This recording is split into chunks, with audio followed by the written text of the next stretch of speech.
할렐루야. 네, 반갑습니다. 오늘 또 7대 절기를 살펴볼 수 있는 시간을 허락해 주신 우리 주님께 감사드리고, 또 여러 가지 어려운 여건 속에서도 함께 참여한 동역자들께도 진심으로 감사드립니다. 이스라엘의 그 절기, 모든 나라의 절기가 그렇습니다만은 해마다 반복이 되면서 민족 고유의 문화 또 민족의 그 정신 속에 자리 잡게 되는데, 이스라엘의 7대 절기 속에 특별히 반복적으로 강조하는 그런 문장이 있습니다. 그는 대대로 지킬 영원한 규례니라라는 말씀입니다. 영원한이라는 그런 말은 창조된 세상이 존재하는 동안을 의미하죠. 그 시대적인 변화 속에서 지키는 절차나 제사의 방식은 달라질 수 있지만, 또 절기가 상징하는 의미는 변하지 않음을 말씀해주고 있는 단어입니다. 하나님이 절기를 말씀하시면서 영원히 지키라 그 명하신 이유가 있습니다. 그 이유를 좀 들여다보면, 하나님이 세상을 이끌어 가시는 방식을 반복적으로 가르쳐 주시기 위함이고, 두 번째는 해마다 준비하면서 살아야 된다라는 그런 메시지가 담겨 있습니다. 언제 어느 때 하나님이 약속하신 나라가 임할지 모르기 때문에 항상 준비하는 그런 자세를 요구하는 메시지죠. 마태복음 24장 44절 우리 예수님도 말씀하십니다. 이러므로 너희도 준비하고 있으라. 생각하지 않은 때에 인자가 오리라. 마태복음 25장 13절에도 말씀합니다. 그런즉 깨어있으라. 너희는 그날과 그때를 알지 못하느니라. 할렐루야. 늘 깨어있는 우리가 되기를 주의 이름으로 축복합니다. 이제 오늘 살펴보는 절기는 초실절입니다. 이 초실절은 비쿠림이라고 그렇게 불리는데, 이 비쿠림이라는 단어는 첫 열매를 상징하는 비코르라는 단어로부터 나온 말로, 모든 수산물의 그 첫 것을 말할 때 사용된 단어입니다. 초실절의 의미를 알기 위해서는 여러 가지 살펴봐야 되는 내용들이 있지만, 가장 먼저 살펴볼 내용은 초실절의 위치입니다. 이 초실절의 위치를 보게 되면은, 이 초실절은 유월절과 그 무교절이 지켜지는 사이에 있는 그런 절기입니다.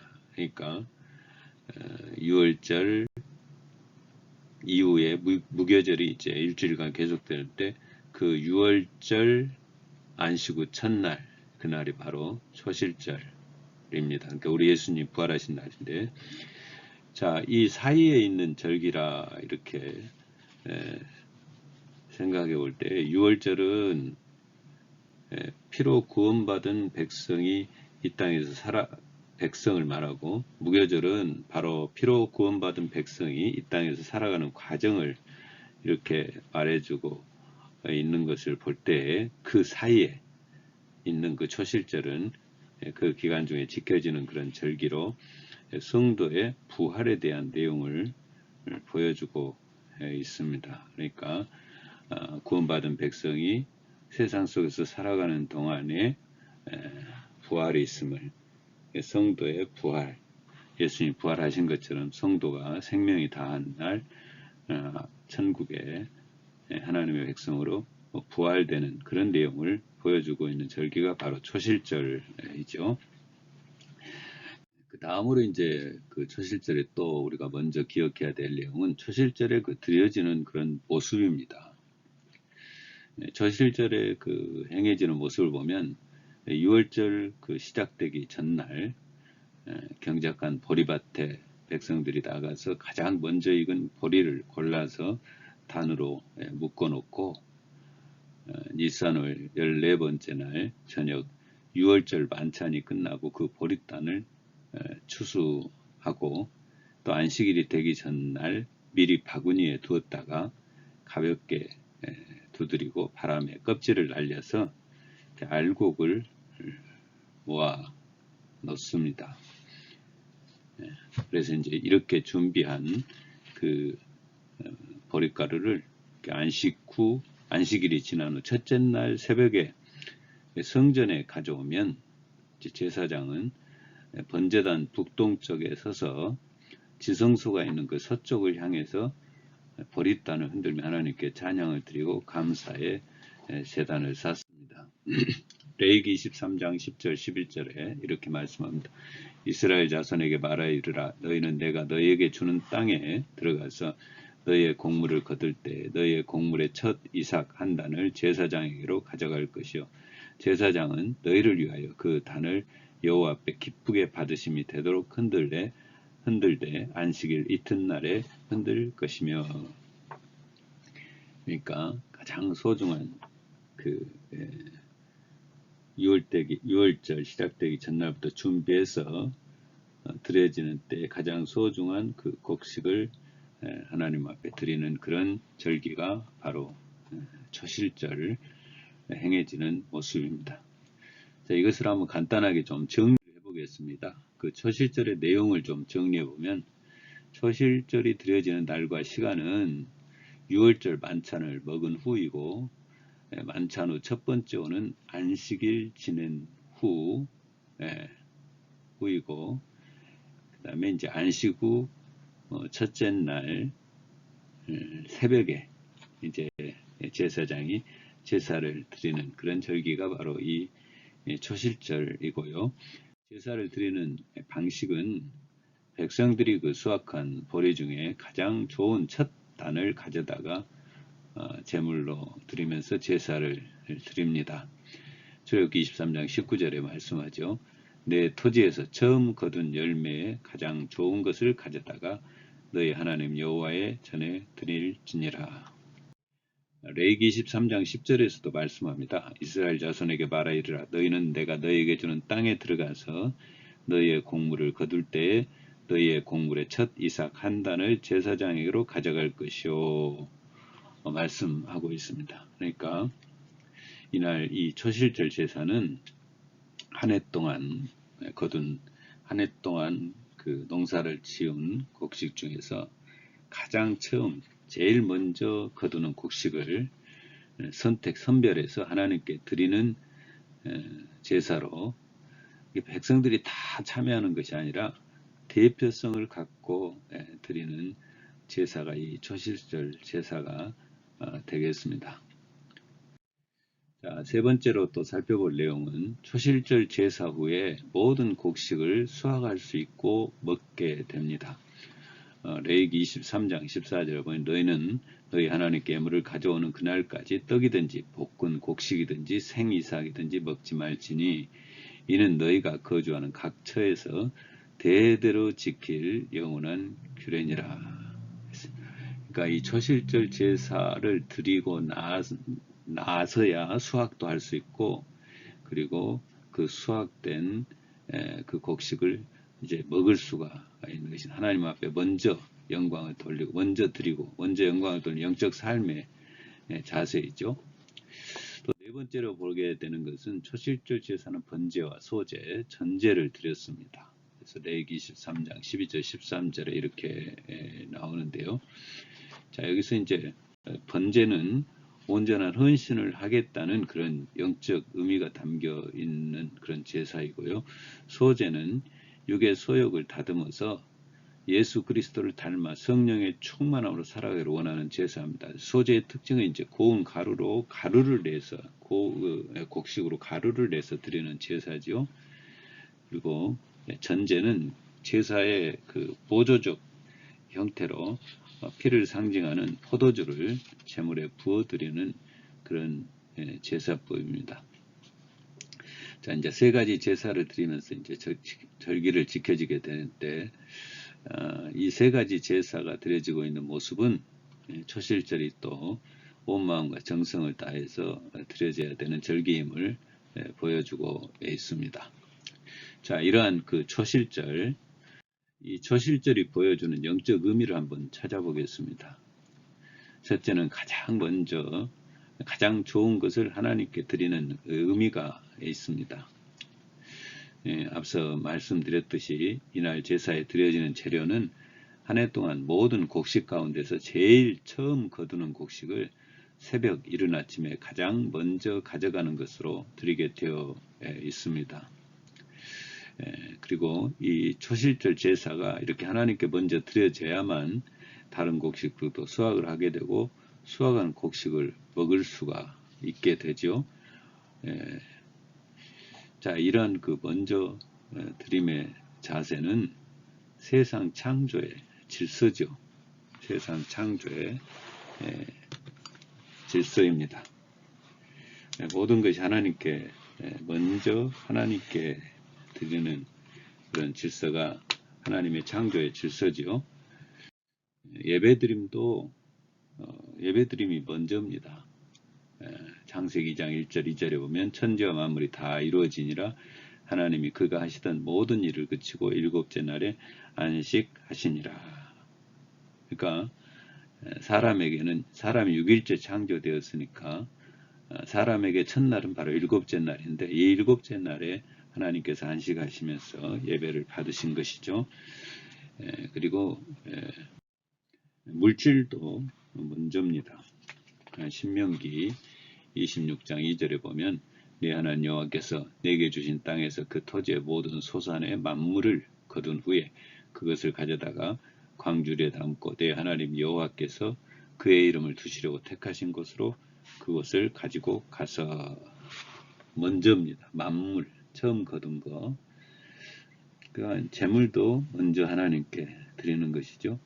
사무엘상 2장에 보면 하나님께 드리지 않은 채 자기의 부만 축적한 그 엘리 제사장에게 그 아들들에게 하나님께서 책망하시는 그런 장면이 기록되어 있습니다. 사무엘상 2장 29절에 보면 이렇게 말씀합니다. 너희는 어찌하여 내가 내 처소에서 명령한 내 재물과 예물을 밟으며 네 아들들을 나보다 더 중히 여겨 내 백성 이스라엘이 드리는 가장 좋은 것으로 너희들을 살찌게 하느냐. 하나님께 먼저 드리지 않는 그들을 하나님께서 책망하고 계시는 장면이죠. 잠언 3장 9절에도 말씀합니다. 네 재물과 네 소산물의 처음 익은 열매로 여호와를 공경하라. 하나님께 드려야 될 재물 그것은 내 것이 아닙니다. 그러니까 주저하지 아니하고 하나님께 드리는 결단이 있어야 될 줄로 믿습니다. 모든 영광도 하나님께 먼저 돌려드립니다. 고린도전서 10장 31절 말씀합니다. 그런즉 너희가 먹든지 마시든지 무엇을 하든지 다 하나님의 영광을 위하여 하라. 삶의 우선순위도 하나님을 위한 일이 먼저입니다.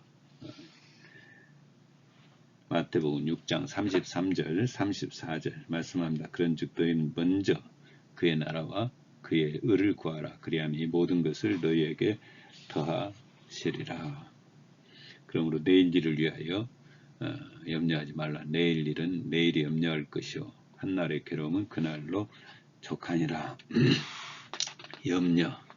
참 이 염려하는 모습은 우리 믿음 생활에 또 기도 생활에 감사 생활에 장애물이죠. 바울은 염려하는 모습은 기도 응답이 없음도 말해주고 있습니다. 빌립보서 4장 6절 7절 아무것도 염려하지 말고 다만 모든 일에 기도와 간구로 너희 구할 것을 감사함으로 하나님께 아뢰라. 그리하면 모든 지각에 뛰어난 하나님의 평강이 그리스도 예수 안에서 너희 마음과 생각을 지키시라. 기도 응답의 전제 조건이 바로 염려를 떨쳐버리는 것이죠. 그 염려하게 되면 확신을 갖고 기도할 수 없을 뿐만 아니라 기도하고 나서도 내가 기도한 내용에 대한 그런 믿음의 결여를 가져오면서 믿음의 신뢰가 떨어지게 되는 그러한 모습을 보여주게 되는 것이죠. 실절의 그 또 하나의 영적인 그 의미는 부활의 소망 가운데 살라는 그 메시지가 내포되고 있습니다. 초실절은 앞서 말씀드렸듯이 6월절 이후에 이제 첫 번째 안식 다음 날 무교절 기간 동안에 드려지게 되는데, 이 초실절을 이해하려면 절기 중 그 7일이라는 기간 동안 지키는 절기가 있는데 그 절기를 좀 살펴봐야 됩니다. 7대 절기 중에 7일 동안 지키는 절기는 6월절에 이어 지키는 그 무교절과 마지막 절기인 초막절이 있습니다. 이 그 7일이 상징하는 좀 내용이 있어요. 무교절의 7일은 구원받은 백성이 이 땅에 사는 오랜 시간입니다. 그러니까 모든 절기는 하루에 드려지게 되는데, 이 무교절과 성도의 삶을 말해주고 있는 무교절과 그 다음에 천국 생활을 내포하고 있는 초막절은 7일이 지켜지고 있습니다. 그래서 초막절의 7일도 예수님과 함께 영원히 살게 되는 그런 천국인데요. 곧 백성들이 이 땅의 삶을 사는 예표하는 무교절 기간 동안에 초실절이 있다는 것은 백성들이 이 땅에서 사는 도중에 하나님께 열매로 드려지는 상황을 생각하게 됩니다. 예수님께서 초실절에 부활하셨듯이 우리 성도들도 부활의 첫 열매 되신 그 예수 그리스도를 따라 부활하게 됨을 보여주고 있는 그런 내용이 있죠. 예수님이 첫 열매셨죠. 부활의 첫 열매. 그것은 사도 바울이 말씀하고 있지 않습니까? 바울은 초실절 첫 열매가 예수님이라고 말씀합니다. 고린도전서 15장 20절에 그러나 이제 그리스도께서 죽은 자 가운데 다시 살아 잠자는 자들의 첫 열매가 되셨도다. 자, 이 복음서에서는 초실절 그 제사 시간과 예수님 부활 시간과 같음을 보여주고 있습니다. 마태복음 28장 1절 안식일이 다 지나고 안식 후 첫날이 되려는 새벽에 막달라 마리아와 다른 마리아가 무덤을 보려고 갔더니, 마가복음 16장 2절에서도 안식 후 첫날 매우 일찍이 해돋을 때 그 무덤으로 가며, 누가복음 24장 1절에도 나옵니다. 안식 후 첫날 새벽에 이 여자들이 그 준비한 향품을 가지고 무덤에 가서,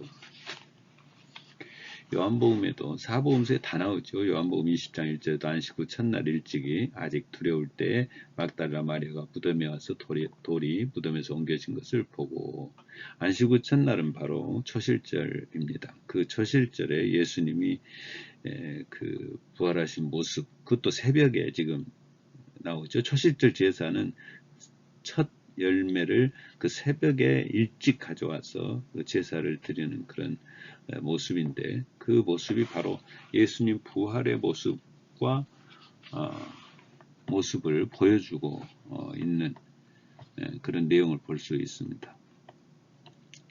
자, 여러분, 이 장면을 예수님의 그 부활의 시간과 이렇게 같이 생각하면 이 장면이 초실절의 장면과 겹쳐집니다. 초실절 제사를 드리려고 새벽까지 성전을 향하는 사람들의 무리들이 보이고 있고, 예수님의 말씀을 기억하고 예수님 무덤으로 달려가는 몇몇 여인들의 모습이 보여지고 있습니다. 그리고 이제 부활을 확인한 그 여인들이 예루살렘으로 가서 말하기 시작합니다. 십자가에 죽은 예수님이 말씀대로 부활하셨다. 초실절에 예수님이 부활하신 것이죠. 바울이 이 예수님을 부활의 첫 열매라고 언급할 수 있었던 것은 예수님 부활하신 시간이 그 초실절 그 새벽이고,